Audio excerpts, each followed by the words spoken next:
Welcome to Common Off the Shelf, a podcast for the modern Contra and preppers. We discuss items, books, and topics from a common man's perspective, and our opinions are our own. Do not take any of these as hard facts, only as our interpretation and understanding in a flawed world of amazing products, price gouging, and cheap crap. Your results may vary, and your needs may differ depending on where you live and what you know. So don't take this as a blanket endorsement for all people in every situation. Just like camouflage, your abilities and needs will vary. This is a conversation about hypotheticals and fiction with these items, and never is an endorsement of the owner, author, or any actions. Lastly, we are just common men and not experts in the fields. If we get it wrong, great, tell us. If there is something better, let us know. I can't believe I had to say this, but some of you window lickers made this necessary. Welcome everyone. I have a special treat today for all you gentlemen and ladies. We're going to be talking about poop and pee and other hygienic issues. But first I'm going to start off, I'm going to read a little excerpt from, I think it's up to a 4-part series that Liquored Rabbit started. And I want you to think about this, and then we're going to ask some questions. So let's discuss this hypothetical. We'll call him John Doe. So John just did a whole bunch of tactical training today, such as where and how to employ an L-shaped ambush. His rifle is well maintained, and his gear is nice and taped up. John really has his shit together, and all the guys like and respect him. As he is headed back to camp, he realizes nature is calling, so he heads over to the trench latrine that was dug a couple days ago. He takes care of his business, and as he's getting ready to leave, he hears commotion about dinner being served. Hungry for all the hard work going up and down the hills, he rushes to get some hot food. Quickly zipping his little man away, he ignores the pile of fill dirt he was told to use. It probably isn't that important anyways, right? It is not like there were too many flies around at the time. He arrives at the line for dinner, but the hand washing station is out of water again. Luckily, all he has been touching is his oily rifle and the fine mountain soil, and hell, it's only a little dirt, and dirt won't hurt. He curses under his breath that some lazy jerk didn't refill the station, but once he grabs a plate of hot food and sits down to eat, that is all forgotten. The food and drink are amazing as always, and the night runs late with great conversation and friends before his bed beckons him. Maybe it was dinner, or maybe it was the beverages passed around, but his bladder is full again. Latrine is so far away, though, so he decides to use a bush that is close by instead. Other members walk by John and realize it must not be a big deal to worry about where people pee. Hell, if squared away John is peeing on the bushes, it's probably fine for them to do as well. So they use other areas around the camp to relieve themselves rather than the latrine. A couple of days later, John is not feeling so good. Dare I say, he just feels shitty. Nauseated, he had to visit the latrine multiple times in the past couple of hours. The flies taunt him with each visit now, and his body aches as they land on him. Annoyed, he swats at the flies as he passes the fill dirt pile again, too tired to cover his mess. He decides to go see the one medic who tells him that he probably has the flu. With some limited drugs in hand, he heads back to his tent to rest. John is unable to do any of his daily tasks, so others in the camp had to pick up his slack for him. After a fitful night in bed, John doesn't feel any better. Knowing he isn't doing well, he heads back to the medic, only to be stopped by a line of other sick people. The crowd outside the medic's tent are carrying buckets, and their miserable expression on John's face now matches everyone else's. A sickly smell lingers in the air, but John can't smell it because he has the same odor hanging around him. Little does the medic know that he is currently treating an E. coli outbreak, which requires lab testing to diagnose, and that there are no cures for the infection beyond time. The only thing that's going to help these people are a lot of fluids and rest. In a perfect world, the medic would probably put some of these guys on an IV, but those are reserved for the wounded. The medic continues to hand out more medical resources to help deal with the blossoming flu symptoms. As he does this, he notes his stockpile shrinking rapidly, which was already limited to begin with. On John's way back to his tent, he realizes that he seems to not be able to escape the smell of urine as he walks through the camp. Normally, he would have been appalled by the smell, but now his only concern is rest and feeling better. Looking around, he noticed that many of the people he usually sees working are absent. It was as if the camp, teeming with life only a few days ago, had become a shadow of itself. His view of the once amazing camp would only be broken by someone running to the latrine. There was no dinner that night at camp because the cooks were sick. John wondered how this happened, not recognizing that his laziness screwed over the camp. By him choosing not to use the facilities properly and setting a bad example to the others not to use them. He couldn't even be bothered to wash his damn hands. Did John make it, or did he become another Doe? Does his group have enough supplies, or was the medic only trained in trauma overwhelmed? Rabbit, I love this story and I love this series, and it's a very important topic, and I'd love you to go into this and educate us idiots, especially me, on the medical side of stuff.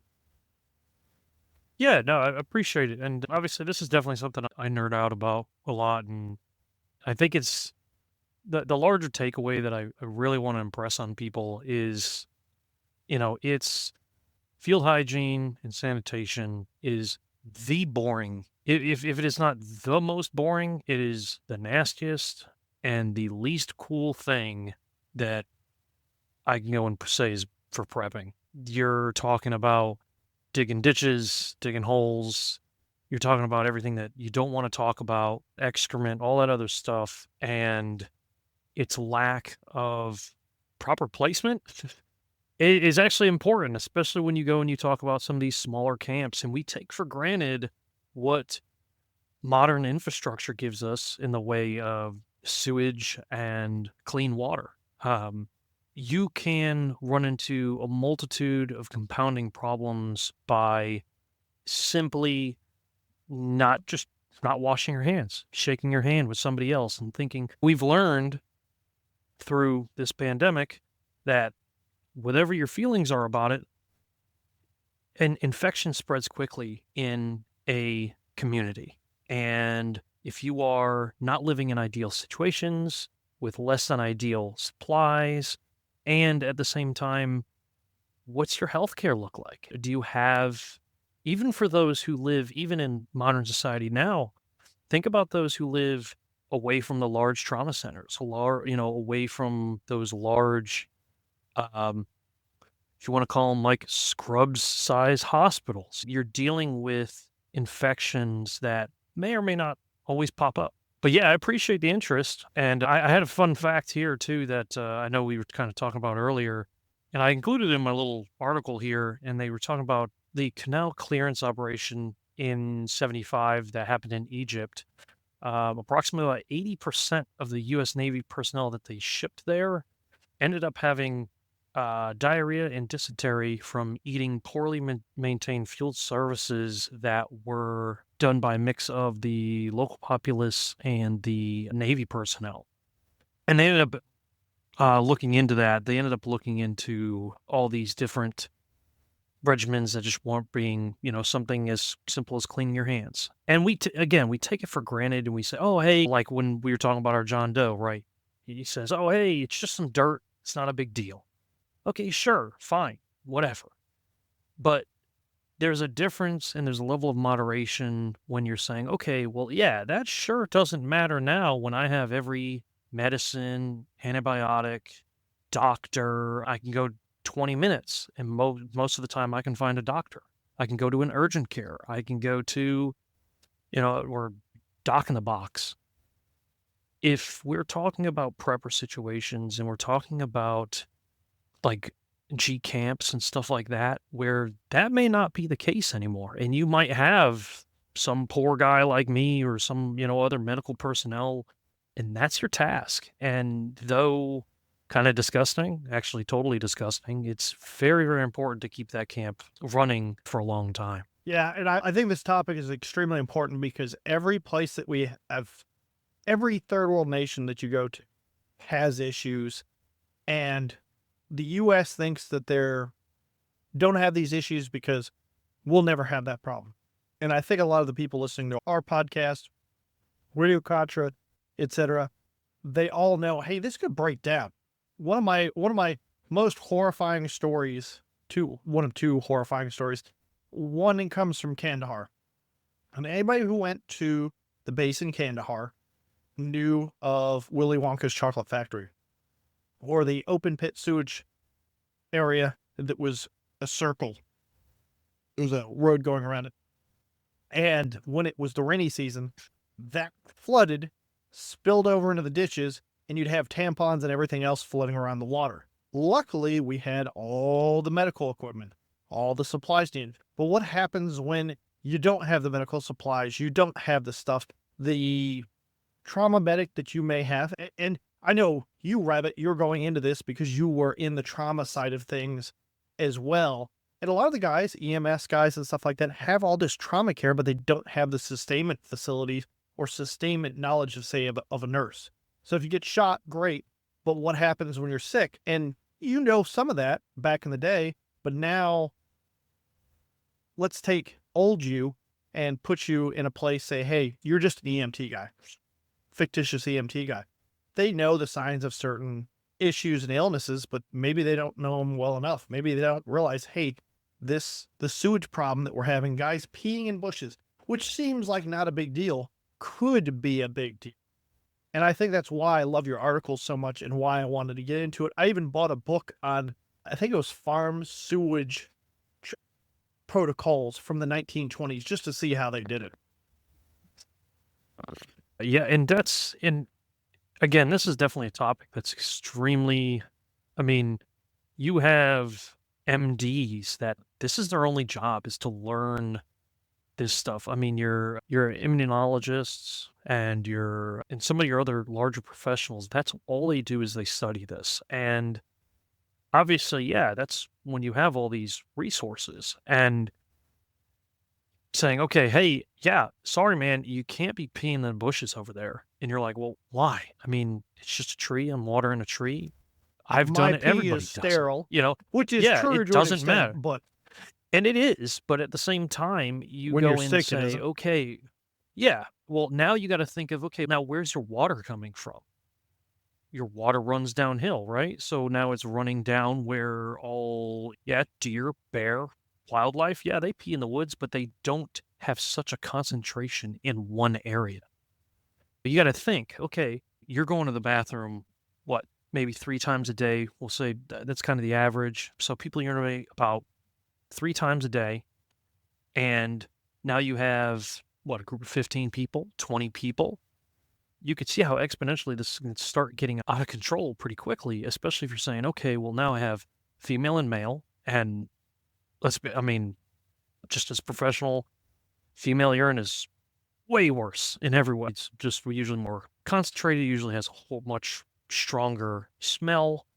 And not that that's a big deal, but when you're living in that condition all the time, and that's what you wake up to, we don't like it. At least my household, you walk into the bathroom and you're like, hey, I got to keep this thing clean. I do not like that smell. I don't like it. It can disturb your way of life. And just even that doesn't even get into the just raw cleanliness of it. You want to break into, like in the story, the guy, oh, hey, my hand washing station is empty. I don't Okay, care. I well, don't need to wash my hands. yeah, it doesn't matter, okay, cool. Well, I mean, and I talk about it in some of the other things. You don't realize how little soap you need and how little effort actually really has to go into just washing your hands.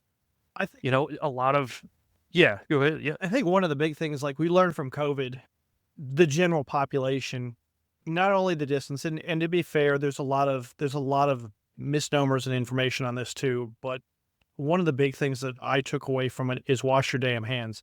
And it wasn't because, hey, COVID's going to murder you tomorrow. It did. It did kill a lot of people, a lot of elderly. But washing your hands when you took the mask off, that may or may not have been effective, and they're saying it wasn't effective. You had put your hands on COVID that was on your mask, possibly. And now if you wash your hands, you kill a lot of that. It also washing your hands properly. I don't know if you do that in the article, and we will discuss that later because I think that's important. And something I shirk off a lot, and my nurse fiance kind of heckles me like, "Did you wash your hands?" Like, "Yes, I washed my hands." Yeah, "Did you yeah. wash it long enough?" Like, all right, all right. Oh, yeah. I think all of us can hear our grandparents in our head hollering at us, or our parents being like, you know, "Wash your hand for dinner, supper," and, "Oh, fine," you'd have grumbled, and yeah, even back then, when at least like grandparents' age, great-grandparents' age, that was still an issue. Washing your hands And kept you alive back then because there wasn't all the yeah. antibiotics and everything else. And they knew even back then, I'd say into the let's say late 1800s, they were getting a pretty good grasp on like cleanliness was more important than just having the way to fix things. I'm reading a book right now. What is it? Once an Eagle, which is about World War One. And they're talking about people getting sick and dying from illnesses that today we would never. Yeah, she got shot by a gunshot, but it wouldn't kill somebody. And they're just like, yeah, he got shot. He's gonna die, guaranteed. He's gonna die. Yeah. And Mhm. then also came surgeries. We could go back into the Civil War and how sometimes they got it right. I think they were creating. It wasn't Listerine. It was some chemical composition that they were using at the time, and they couldn't quite figure out what quantity of the chemical they needed, like how strong it was. So they, Oh, yeah, the active ingredient they were looking for. I'm trying to remember that as well, because I faintly remember what you were talking about yeah, and they were because it burning we were trying to flesh. create. Yeah, they were burning the flesh, Yeah. and then other times they weren't using enough to cause it. But it was, if we're looking back at the Civil War and they knew that, we now have all these products that are sitting out and available for that. I don't know. Do you talk about liquid soap versus solid bars at all in these articles? I think touched on it a little bit, What's your take on that? but ultimate Like, as a prepping so side, what would you keep? Because I think somebody last night, I think I was talking to Mando just a little bit about this. We've tried to hit this topic several times, and your work and everything else has killed it. But yeah, it's he been he was pretty talking rough. about like dial gold soap, which is antibacterial, and I think he preps that, if I remember correctly, or maybe that's you. Maybe I was talking to you about that. I can't Yeah. remember. So, yes and no. So, and I kind of talk about it a little bit. So the antibacterial stuff, I really actually do shy away from. It kills all bacteria, and that includes any good bacteria, which sounds like an oxymoron, sounds hypocritical, but there is a level of, I mean, there's microorganisms that live on your skin, and they help to clean away dead skin. They help to actually, some of them help you fight diseases because they eat other bacteria. But Basically, yeah, they so they don't hurt you, but they kill off their competitors. correct.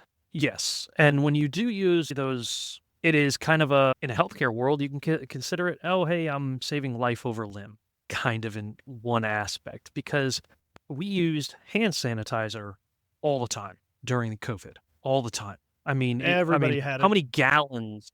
My station, we had a freaking distillery they distilled down their own version of hand sanitizer and gave us like a 55-gallon drum of stuff. I I mean, can't remember where I heard this, but they were talking about this, and this came up during COVID. They told us that drinking alcohol was not something you could clean with, and that was BS. I'm not sure why they said that. I think they said it because there's so much lower proof alcohols that really don't clean stuff. But I know back yes, yeah. during the prohibition era of time when the ATF started and everything else like that, they started switching alcohol from ethanol to methanol to prevent the drinking of alcohol, but kept it around. And that actually killed people and a whole bunch of other stuff. That's kind of one of those fun facts. And if you want to dig deeper into the ATF and that stuff, that's a political conversation. But we saw that Yeah, yeah. again during COVID. Just like the masks weren't effective, then they were effective, now they're not effective. And I think there's some caveats, and this is the problem with all this medical stuff is until you deep dive it, you don't know what you're talking about. And I see people talking about anti-vaxxers today. And I've never, I think I bet maybe one or two actual conservatives that are quote unquote anti-vax that don't like any vaccines. And I used to see more liberals go, I don't trust vaccines. And to be fair, I get where you're coming from on certain vaccines, but other vaccines I don't. And I think you should have a healthy skepticism of anything you're putting in your body. That said, man, it's so hard to pull out the good information from the bad and get context. And I think that's Mhm. where your articles are really important because it starts to give you the context. It starts saying, hey, look, man, washing your hands is actually freaking important. And no one tells you this shit. They just tell you to wash your freaking hands and you go, okay, I'm going to wash my hands. And then you drop it down from 30 seconds to 5 seconds because you want to go eat chow. Yep. Yeah, and it's nobody's we are curious creatures, and we like to know why. And especially when we talk about prepping, I mean, we talk, oh, hey, prepping stuff is extremely expensive. Okay, well, medical gear is extremely expensive too. I mean, Wildly for expensive. anybody who's out there, I mean, I think a good cat tourniquet, you buy it from them, and that's the one that you want to buy. $37 for one. You got 4 limbs. Each one of them can take a tourniquet. You know, it can get expensive pretty quickly, and that's a whole nother And that's talk something about you a need. rabbit hole. Yeah, construction But jobs and everything else like that. mhm, People, oh, we have a tourniquet. Cool. What if the guy's both legs are crushed and both his arms are crushed? What do you do then? And nobody has anything that they say to that. And to be fair, chances are in combat, you're not going to get shot in all 4 appendages and survive in the first place because there's probably stitching across your body. That said, you probably should have them, especially as backup and everything else like that. And we were talking about yeah, state staff, medical, and their tourniquets. I do want to hit that eventually, but like the wide ones seem to be okay, but the thinner ones were sketchy. And I want to get Teddy on this subject. Teddy Bear. I've talked about his podcast before. I'm going to get him on here with Rabbit, and we're going to deep dive some of these subjects too, a little bit deeper too, because yeah. there's so much in Keep the people medical on the field. right idea. And that's the thing too. And I do not want to take away people trying to be informed. I get, hey, we live in an information age, but don't think that, hey, WebMD, I hate it. Hate it to death. It is absolutely awful. Everybody's It got has cancer. trained Go everybody's talk to a dying doctor. everywhere. Yep, and don't even bother. You're not going to make it because by the time you get to your car, you're going to croak. No, no. And we live, and it's become such a gross overindulgence of liability and concern. And I mean, the healthcare of your friends, family, yourself, it's probably one of the most important things outside of feeding your family that matters to you. And as an American, I am very happy that I can make those decisions and say, hey, you know what? I don't think this is the best idea. I'm going to do this and I'm going to reap the benefit or the benefit, reward, or risk that is associated with that. Now, I also choose to try to surround myself with those who are in different practices than I am, that are smarter than I am. There is no medical individual that I think has ever seen everything ever. Even the guys that have been you got the surgeons, okay, cool, you're a surgeon, but There's some of no those real guys house, is what you're saying. There's no the exactly, house who and knows there's everything and sees it always all. something to learn from these folks. Always, always, always, and when you go down to the absolute basic stuff as an individual that you can do today to help me out, take care of you, or you probably have a medic friend, a firefighter friend, an EMT friend that probably is your go-to guy for stuff like this, or you at least know somebody, a nurse, a CNA that knows something. This is what's going to help them out because you're not, even within that story, you're not going to know 100% what's going on. You're not going to have that level of certainty anymore within the medical industry. And you're going to have to go off of hunch and knowledge and skill and hope that you bet on the right horse. And that results in obviously You bet correct. Sure, I was able to take care of that issue quickly. I was able to mitigate the amount of resources that I used, my and I was able to keep my camp healthy and continue to go. But maybe I bet on the wrong horse, or maybe I didn't think of this, or as the medical person, I didn't. Oh no, I don't want to dig a hole. I don't want to dig the latrine. I don't want to inspect it. I want to be that cool medic. I got my IFAC, and maybe I got an IFAC number, the new one that the Army can't, the IFAC 2, or they got all these guys that are creating, and they are usually pretty awesome. They're coming really well equipped now. And I'm really glad that in the last couple of years, medicine and gunfighting have really started to get even closer together. It's not perfect still, but we have definitely come a long way from, oh, well, I go to range, I got tourniquets. Now, granted, I have tourniquets for you, your friends, and a couple other people, but, you know, I've got 2 on um, me, so yeah. But, and you think about it 10, 15 years ago, yeah, nobody had one. nobody was carrying a tourniquet to the range, The idea of you a know? tourniquet was what they saw on TV, which was go get a stick about the size of a pencil, which I guarantee you will break, tear your shirt off, and wrap it around. Now, to be fair, you can make an improvised tourniquet kind of like that, but you're probably going to need like a wrench bar or something else that's a little more durable than a stick you found on the ground. Oh, yeah. And keeping those ideas is, oh, hey, okay, well, have you done it? Have you done it? And then here's the other thing. Have you done it with blood? And not a little bit of blood, not, hey, I kind of spritzed you with a little bit of red juice, red water.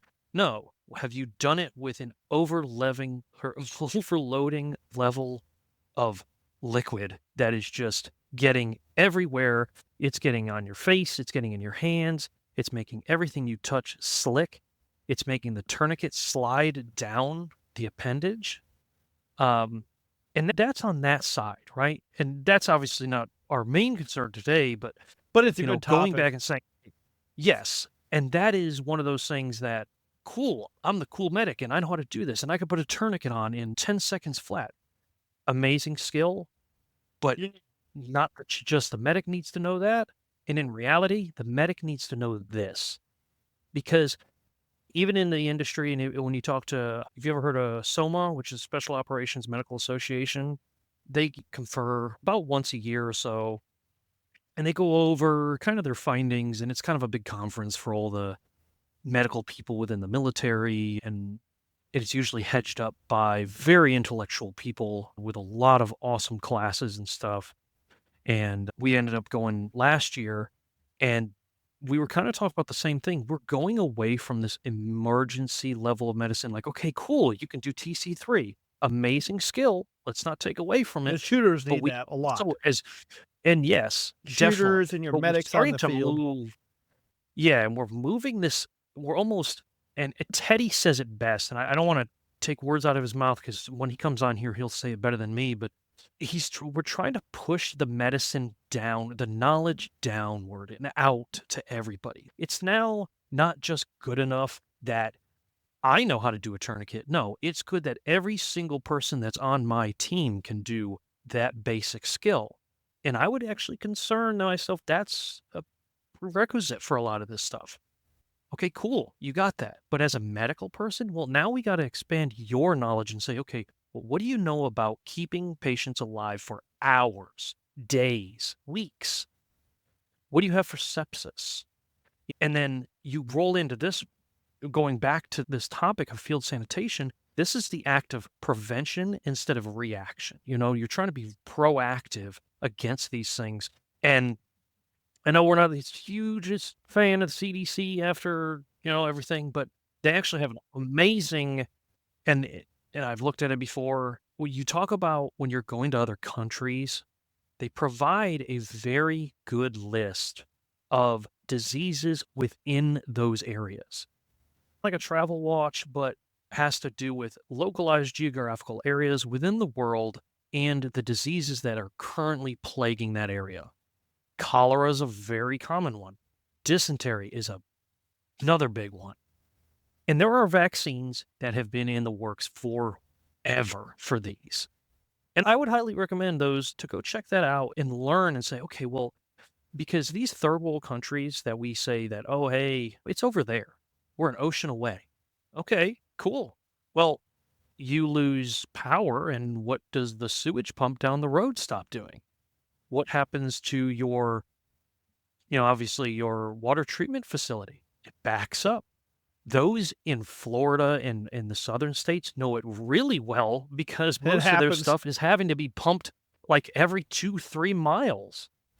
And actually last episode we were talking with the Patriot Man episode. I was talking about my father. My father's gone into the water. He's gotten a new job with the water company. He brought it up to me. He's like, I cannot believe how much of a domino effect this runs into of like saying, okay, hey, I lose this, then I lose this, and then everything else just kind of starts falling apart. And you can't catch it fast enough. No, and once it So starts breaking down, having power creates water, and people don't realize that, and they haven't realized that your power plants allow the water to be pumped to you and purified.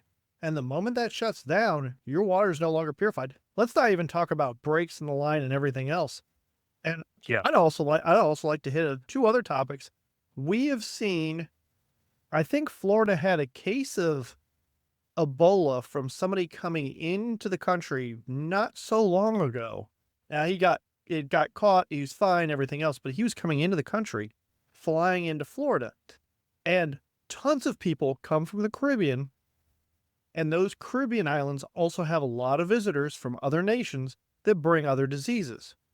And that's including the border as well. Border crossings, all that stuff from South America comes up here. Now, most of it gets caught, most of it gets treated, people recover, and we don't have this plethora of, I'm going to call them medieval diseases. But if you go back and if you hit minus COVID and you take out that word from a search, you'll start seeing all the times bubonic plague is hit in California, especially LA and Miami and Chicago and other places. These communicable diseases that we have not seen in hundreds of years in any other mass amount than a couple hundred known cases around the world just pop up randomly in these places.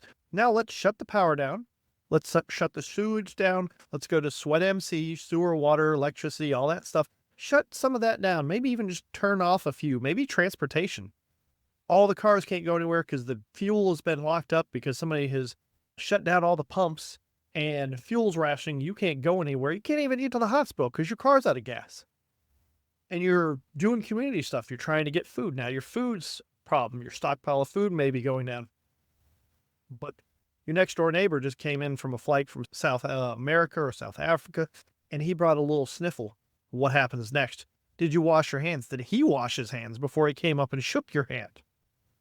That's scary, super scary. And we don't think about those diseases that are rare but still exist. Yeah, we could treat them right now. Go in the hospital, you're fine. Bubonic plague, we got you taken care of. What happens when all that's gone? yeah. And it is one of those things that it is another prep, another, the list. Let's be honest, the list when you're talking about prepping is long. The organization of just keeping your shelves organized, it's a long one. And I am suffering it just the same constantly. No, I don't like this. Oh, hey, where'd this come from?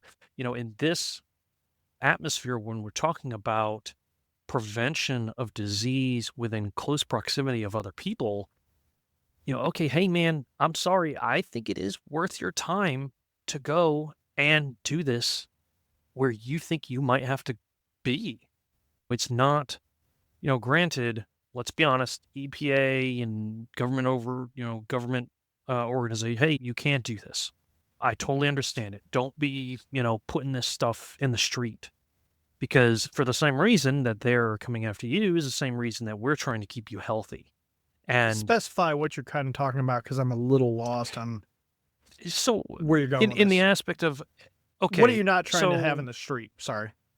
with the EPA. Oh, in the way, like, you're obviously not trying to have your feces in the street, Oh, your dunnage in the yeah, street and stuff absolutely. like that. You're trying to keep it out of the area so that your waste is being disposed of Yeah, it's properly. not medieval. And we People do chuck have the buckets out of the window onto the street, and you walk yep, through it. Gotcha. Okay. yep. Yep. And you don't want to be doing, and so as a prep, yeah.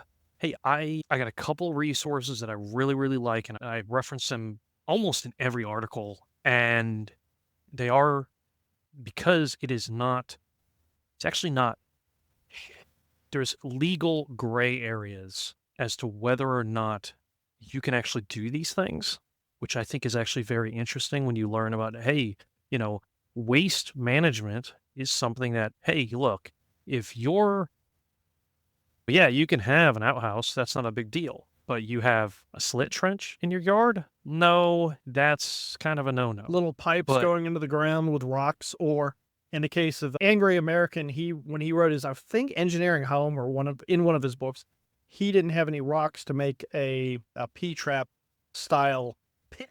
So he used crushed cans, aluminum cans, and threw them in there to do that. That's obviously yep, probably yeah, massively illegal to do, but we were doing that stuff over in the Middle East and Afghanistan. And I'll tell you, those little P tubes going in the ground stink to high heaven. But you know what didn't? The rest of the camp. yep. It tends to try to localize this the most you care. And so on the most raw instance, and I forgot, I didn't mention the resources I was using. So the ones I've been using are Guidelines for Field Waste Management, which is Med 593, Unit Field Sanitation Teams, which is ATP 4-25.12, and Preventative Medicine Services, which is FM 4-2.17.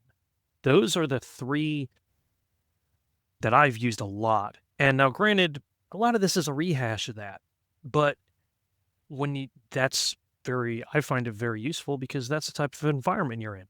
You don't know where you're going to be, and you don't know the applicability to some of these options. Now, for us, you and me, we can also talk about using chemical toilets and using other options that you can use to mitigate this problem. But okay, so you got your chemical toilets. How close is your food prep area to that? Okay, how close is your Sleeping water area, storage? water storage, everything.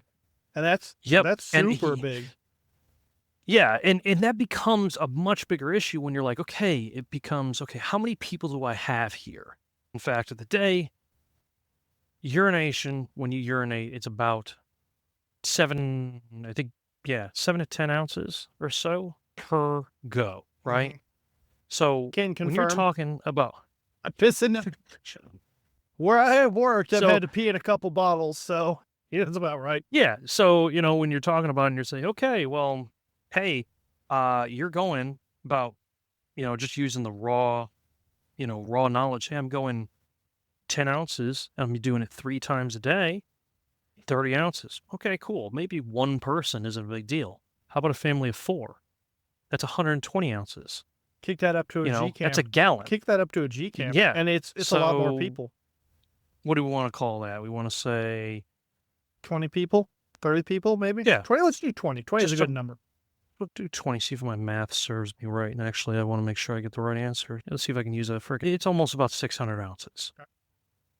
Depending on each person. So you're talking 600 ounces. Well, a gallon is 128 ounces, pretty much. It's 4.6 exact, 4.68 if you want to get super technical.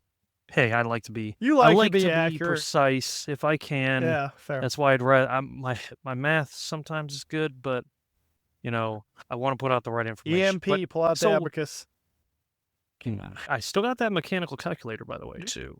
Yeah, Sweet. I didn't know where it was. I thought it was somewhere else, and I'm like, good. I'm glad somebody has it, but that's another thing. Oh, Curtis, I've actually used it, so that's off topic, but yes. Yeah, it's the Curtis, it's a good thing to rotary have. one. Yep. Oh, yeah, God, I thought I'd lost that thing. I'm so glad you got it, man. I'm going to have you take pictures. We'll talk about that later. But exactly. But yeah, so you can see that, okay, so 20 people, That's 4.5 gallons of urine A day. a day. A day. Now, okay, now you get rainwater, you get runoff, you get, Where's that water going? it's got to go somewhere, Where are and you on yeah, the water sure. cycle? Are you up in the tippy top mountains, drinking from the stream with maybe a dead animal in it if you're freaking lucky? Or are you down near a city and you're like, whatever, I need to get water? Or God forbid, India. I watch those videos of Indians, the Indian people, washing their clothes and everything else, and this just brown. I understand, like, brown doesn't always mean sickly water. Sometimes it's just dirt and debris moving. But Yeah. holy crap, how bad is it over there? And as much as we harp about how bad the US government is on certain things, and I agree, there are also some benefits to them cleaning up things like the water system. And I remember I was going to college, and the river near where I was routinely had outbreaks of E. coli in the water because a sewage pipe broke. Now let's shut all that down. Everybody's like, man, I gotta go take a pee, a poop. I live near the river. I'm just gonna drop it in there and it's gonna go down. Now everybody else is sick below that. And I even want to caveat into this. Our first experience with the guy's brush beater specifically, we went to his class and we went to an austere location.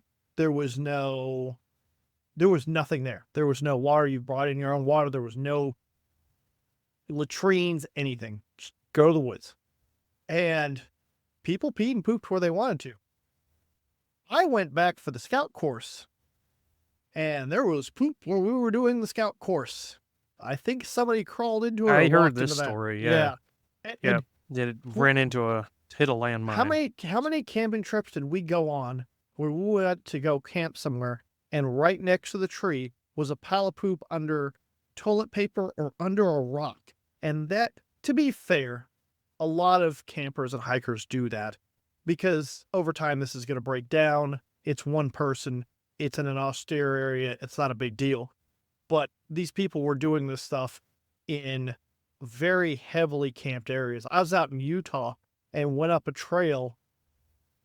It was 6-mile hike up a stream trail up to this nice, beautiful area in a valley just at the top of the canyon area. And we walked out, and there was literally pieces of toilet paper and feces crossing the trail where somebody had pooped in the trail. Some rain had hit, and it just tore that whole thing apart and put it across the trail. That water would have been technically clean most of the other time because it comes right from a snow source. And I was drinking that water, but I also have the purification stuff to mitigate that issue, which a lot of people think they do with certain purifiers, and they really don't, which is a whole nother story. Yeah, and that is definitely something we'll want to touch on in more detail of, hey, because like you said, yeah, just because it's brown doesn't mean it might have dirt in it. Just because But it's clear doesn't Is mean it it's good. clean? Is it? Yeah, exactly. And do you want to tempt fate? Do you want to take that chance that you are now, bed bound, toilet bound, whatever? Think about, yeah, sure, we've had those bad days that you grab that for whatever reason, you get bad gas station sushi one day, right? You know, you're sitting on the throne all day the next day, maybe for a couple days. Well, there is no throne. There's a hole with some dirt next to it, and there's flies, and it's cold. I mean, Or I'm up hot. north. It's It's 100, snowing 100. right now. Yeah, it could be cold or it could be hot. Yeah. It could Yeah. be I 100 mean, that's the other degrees thing. in a Yeah. porta john that you've now cut the bottom out and made an outhouse out of. And you have to Yep. move that every Yeah. so often. But now you're sick as hell, pooping in a box. It's 100 degrees out in Florida, or you're freezing to death in Alaska Mhm. on the shitter. Even us in the prepper world need to respect the fact that one of your best friends might be the septic guy. Yeah. Because in reality, they know where this stuff goes. Do you know where those trucks go? Do you know where they have to dispose of their truckload of sewage? Have you that had it your doesn't septic tank interfect? on your well property? You have a well, you have a septic tank. Mhm. When has that been serviced last? And now all of a sudden you have 10 or 15 other people, the farmland, you can support them. and you need the labor to keep this farm going because you don't have fuel for the tractors, all the other stuff. But the local sheriff that was really good got killed, and he got replaced by some crazy socialist who's saying, your community needs to share everything. You've got 20 of your dudes on your property, and they're good friends. A couple of them are freaking idiots, but great shots. They can go hunt, they can do stuff, they can farm, but they don't wash their hands. And they're coming into your bathroom to use your system because you had the foresight to have all this, but they don't clean their hands. They're cooking food and doing other stuff around maybe around your family, your kids. Mhm. Yeah, and that's the other thing too, is you are tracking this stuff. It's the same reason, like we just said about why your parents got mad at you is that, hey, you came home from playing outside, you washed your hands, you got ready for supper, you sat down at the table because no, maybe you have an infant, maybe you have a sickly parent, maybe you have comorbidities within yourself or other people that you know that make them higher risk for some of this stuff. And though you can never, the blame is never black and white. And does it really matter? No, it doesn't. But I do want to know when we talk about prepping, we talk about, well, I'm going to give it my 110% no matter what. I'm going to make sure I'm the best shooter. I'm going to be the best radio operator. I'm going to be, okay, cool, 110%. But you also need to make sure that you're giving those people that you're serving and helping and living with or whoever that this little thing, how important it can be when it spirals out of control. You can't I be you mean, can't be 110% shooter when you're dead from literally something easy like diarrhea and dysentery. yeah, Those things kill so many people. I saw a post on X today, and some guy posted, what is cured more or what has saved more people than vaccines? And a lot of people were posting soap, this, that, other things. That mhm. yes, vaccines. We're not talking the COVID vaccine. We're talking about vaccines for You're polio tried and and all trues. that stuff that we Yes. know about. And sure, some of you guys will be like, I'm never touching that. That's fine. I'm still gonna get it because I don't want freaking polio. I don't want what was the other one that was big that we got in the military? Smallpox? Smallpox. Yeah. Now we don't have to worry about that right now, but what happens down the road? Smallpox has been reintroduced as a bio weapon. People are getting smallpox again. Do you take that vaccine? Yeah, you take that vaccine. Yep. You don't want to die. Mhm. And it's one of those things, and that's where preventative medicine and just not even just, yeah. And I think that's the reason why I know I'm having like all of this in some port matters and trying to narrow it down and say, okay, cool. So in the retrospect, what does all this mean to the common person? The common folk out there, what does that mean? What is this guy spewing on about? It might be worthwhile to go grab yourself a couple boxes of Irish Spring soap, a couple bars of soap. One, it actually helps to keep rodents away. So if it's in your preps, might help you in that aspect. But at the same time, I liked bar soap because I think it stores better. I do have liquid soap too because I think it's easier to distribute. Um, Correct me if I'm wrong. Can you take, from what I can tell, you just liquid soap is just bar soap shredded up and put in a water emulsion. Is that correct? Kind of. I mean, every company kind of does something, but for the general sense, yes. And again, the antibacterial soap, I would not recommend it. Would you Um, recommend people having some of it? Let's say for me, I know I have a medic in my household, a nurse in my household. Would you say get a couple bars of the antibacterial for such an occasion of necessity or somebody gets real ill? Like keep it, but put it off to the side. Don't use it.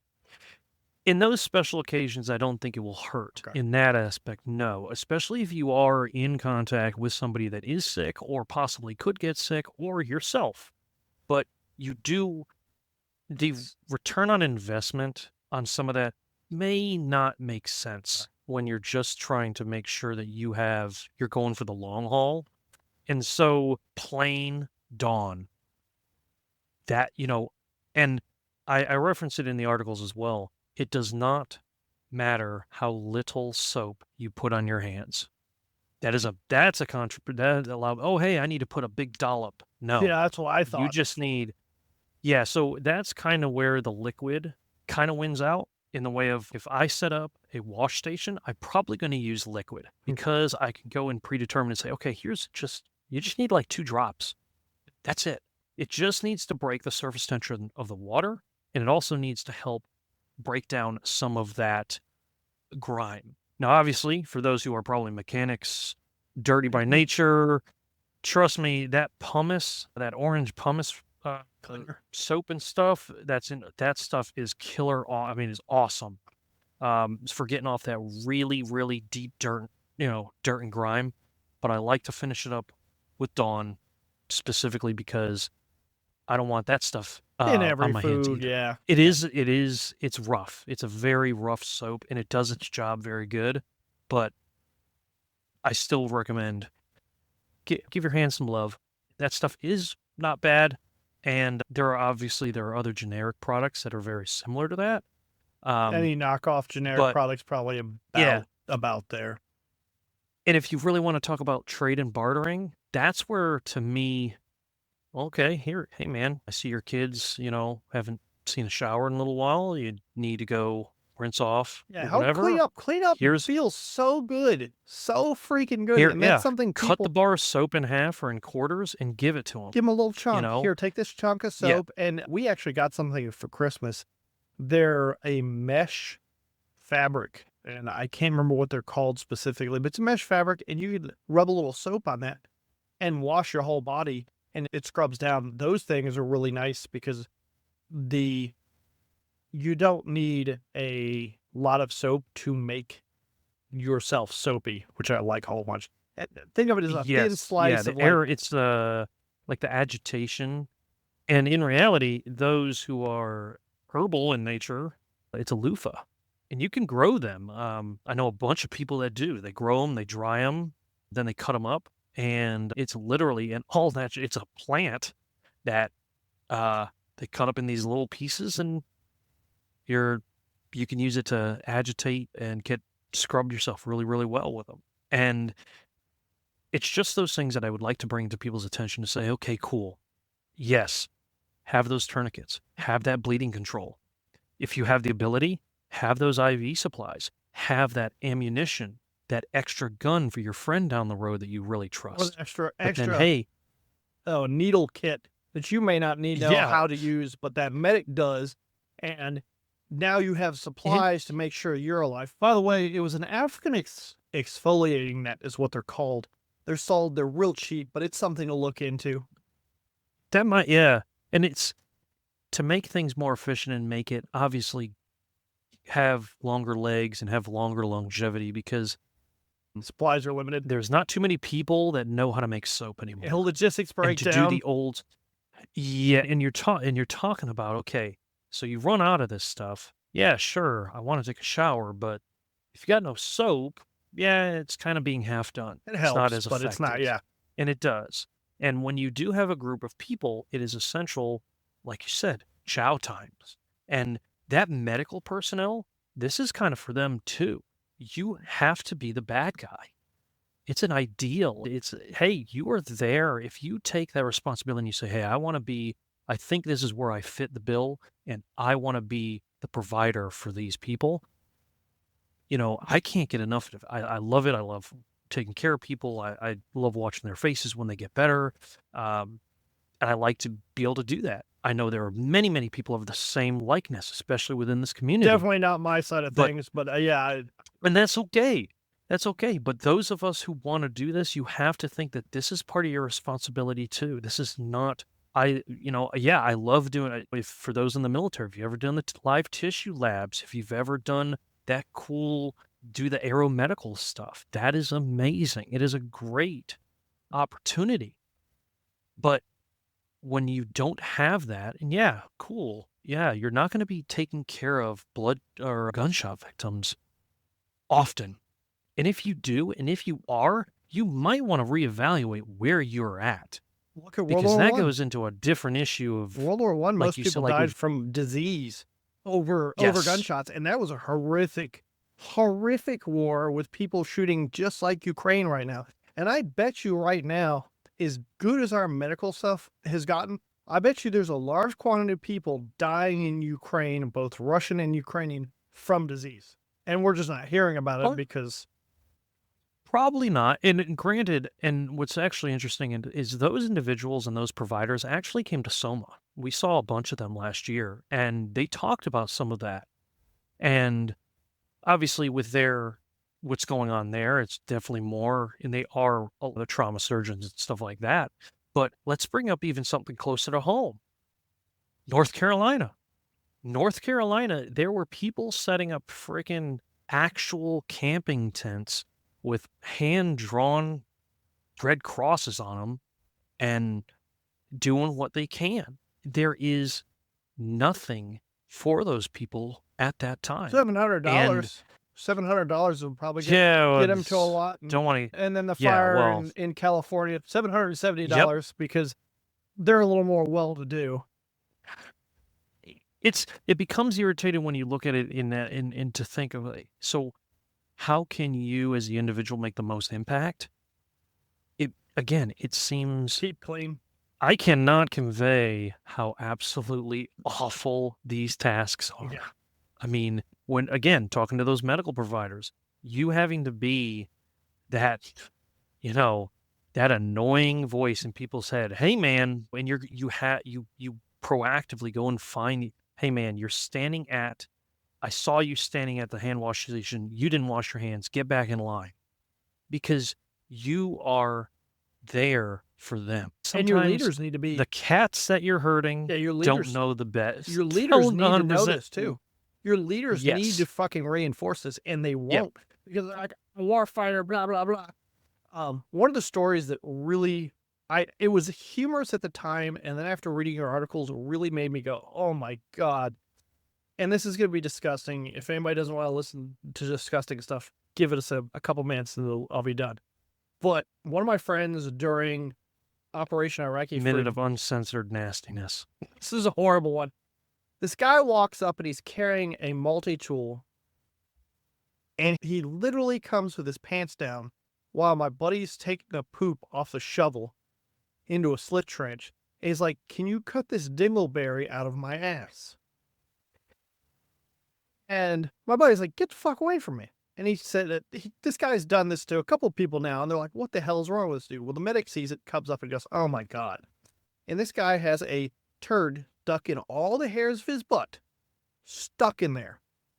And the medic takes him and puts him over his own medical bag, like his big backpack full of medicine and all that stuff, and takes his tool because he's like, "Aren't you going to use a scalpel?" "No, I'm going to use your freaking multi-tool because I'm not going to waste the scalpel on you being an idiot." And he proceeds to cut this turd that is just packed into these hairs. And as he cuts it out, all this pus comes running out.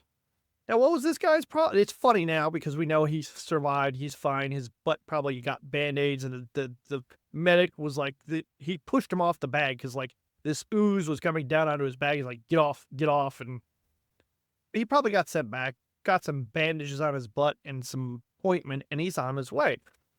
How do you treat that guy when you don't have anything? How do you treat that guy in North Carolina after 3 or 4 days? He doesn't have any toilet paper. He doesn't wipe his butt. He doesn't care. And all of a sudden now, because he's been just shitting everywhere, and maybe he had dysentery. One of the guys out there had dysentery so bad he's shitting himself going down the road. I think it was the radio man, if I remember the story correctly. And he got the radio's antenna shut off, and he's smart. He fixed on a new antenna he made out of wire off the side of a building. So, but again, he's pooping himself half to death. He probably got recalled or they got some downtime. They switched stuff out. When you don't have that option, why, how do you keep clean? It's stupid cleanliness. And we think, oh, this will never happen to me. But this is stuff that happens in real life with military aged men who don't pay attention and don't care. And you as a medical provider and you as a leader of a small group or just as your community, you have a disaster, you're at a church and people are coming in for help and your church actually has food and is prepared for these things and is maybe these epicenter of first aid and stuff like that. And Red Cross is coming with supplies and this and that. How the hell do you treat that? How do how do you not max out a situation like that and have no supplies for somebody who's actually traumatically has an issue? Because doofus over here won't clean his butt. Yeah, and unfortunately, it is that it gets disgusting quickly, um, and we all know, and it's stuff we don't want to talk about. Cloth diapers, cloth toilet paper.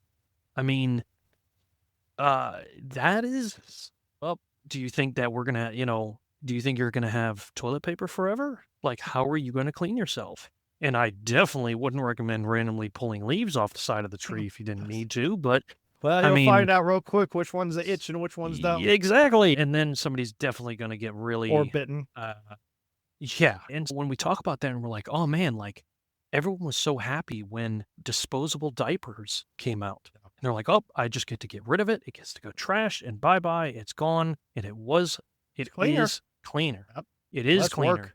But when you don't have any and that's all you had, there are other options. And you have to have common sense on that aspect. And you have to go and say, okay, I have a way to clean this stuff. And how am I going to clean this stuff? Who's going to use it? When am I going to use it? When and where does the dirties go? And where do the cleans go? Like, how And do how do you you clean that? separate that? Hmm. And then how do you go and say, okay, we need to make a new slit trench. Maybe this one's full. Maybe maybe where you put it, your groundwater wasn't where it was, but now it's much higher. Maybe it's not overflowing, and that's okay. That will happen. That has happened a lot. That's the reason why your preparation is very important. And maybe digging a hole in your yard every now and again might be useful. So maybe you do know that if that's a road you might need to go down. And within these articles, there isn't a one size fits all. It is about being flexible and again, using that common sense, you got to have a little bit of forethought and say, okay, is this really clean? Like when I go and I clean the bathroom, you don't do it with, you know, make sure you wash your hands after you clean the bathroom. Okay, well, where does the dirty towel that you used go? Make sure you don't boil it in the same pot you're boiling your frickin' food in. Boiled water, I mean, and obviously, there are other ways, and they're much more intuitive ways and higher levels of cleanliness that you can achieve with different pieces of information. And I think, trying to think of that water thing that you were talking Oh, about, the you can make Myox, but it's yeah, where H2Go now. So you guys are out there. MSR used to make a Myox, which is a brand name for sodium hypochlorite. The sodium hypochlorite has been used to purify water for ages now. The military has used it. And that sodium hypochlorite maker, the H2Go, is a four-man or four family sized water purification thing. You can step up the chemical production, and it comes out of salt, breaks down salt through electrolysis, and creates sodium hypochlorite, but you can make it so you can clean stuff with it. The company that makes that sells these products. They have a medium sized and a larger size, not just the pack H2Go model that they use in Africa. And one of the hospitals out there has this pretty expensive system, but they make all the purification chemicals for two other hospitals as well. MSR used to make one for 200 people. It is now discontinued. I'm very disappointed with it because it connected to a car battery and did the same thing. And there are other assets out there that do the same thing, but that's a great way to clean stuff. And Mhm. it bothers me that more people don't think about it. We think water purifiers. Oh, we'll pump the water clean. Yeah, and that works. Grail's a company that has a really good purifier out there for like 66 gallons. MSR makes probably one of the best ones out there besides Katadyn and Berkey filters. But that's a whole nother conversation, obviously. But Yeah. another thing I want to bring up is there is a lot of camping stuff for hygiene as well.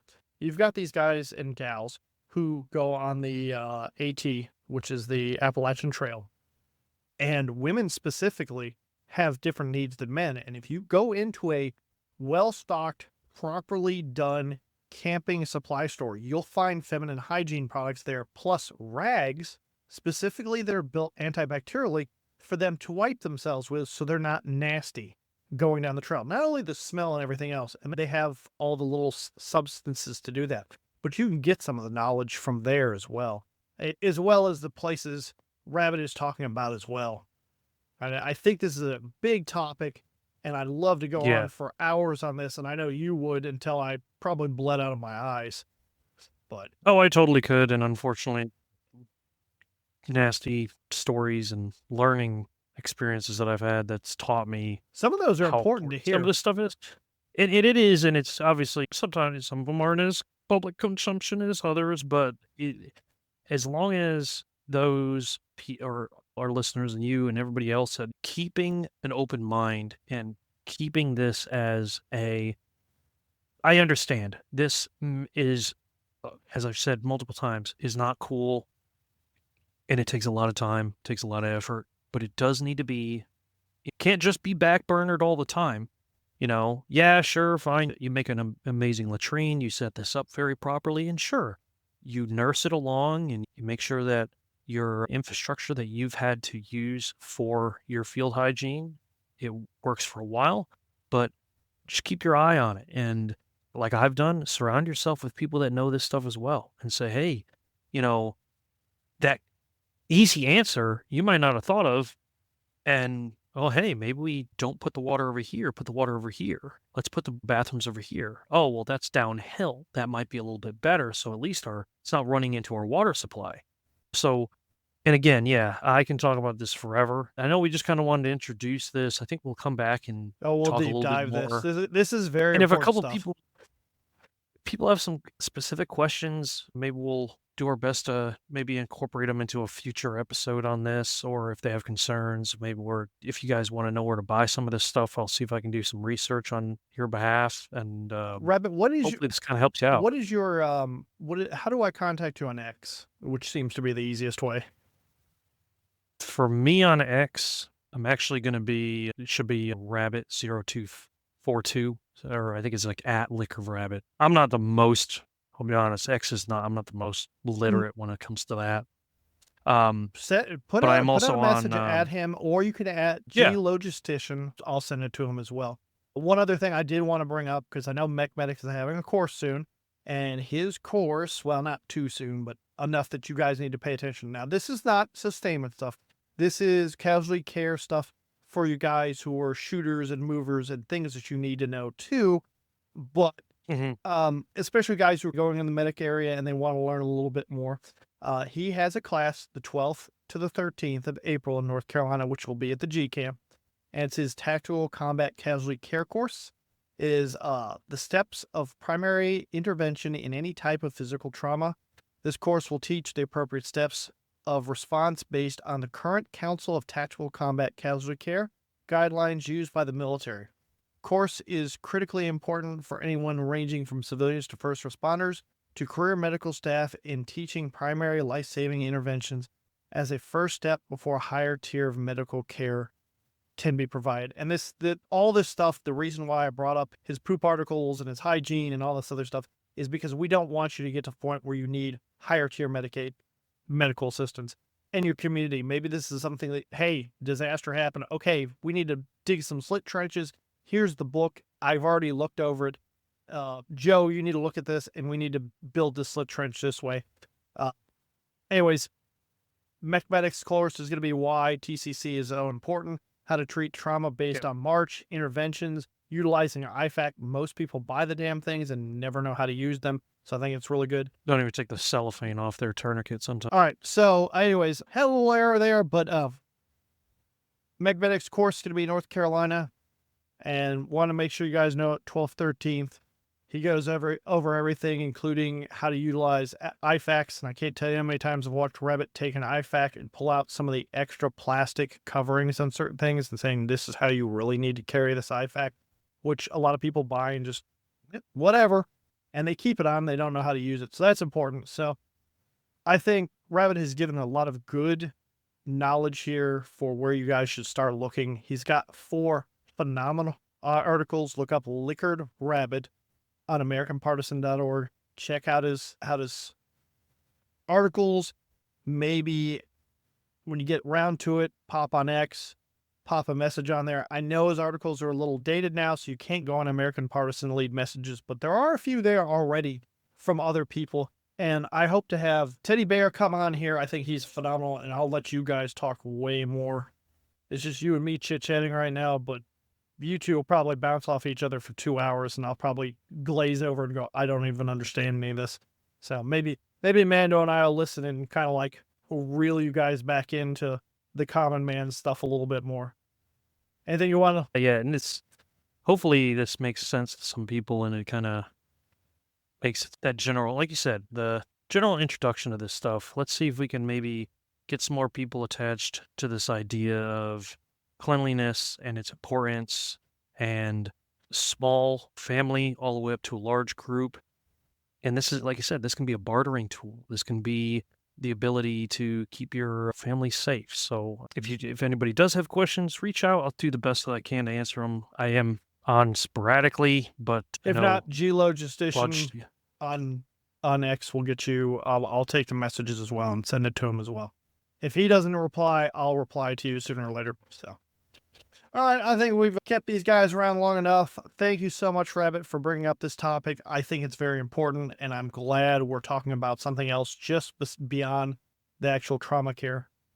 MechMedic does a great job with that, but I think this stuff has killed people for hundreds of thousands of years, from combat just to disasters to civilian life, and we take a lot of it for granted. We just go, oh, clean your hands, blah blah blah soap. Oh, I've got antibiotics now. So thank you so much, and everybody, thank you for listening to us yak.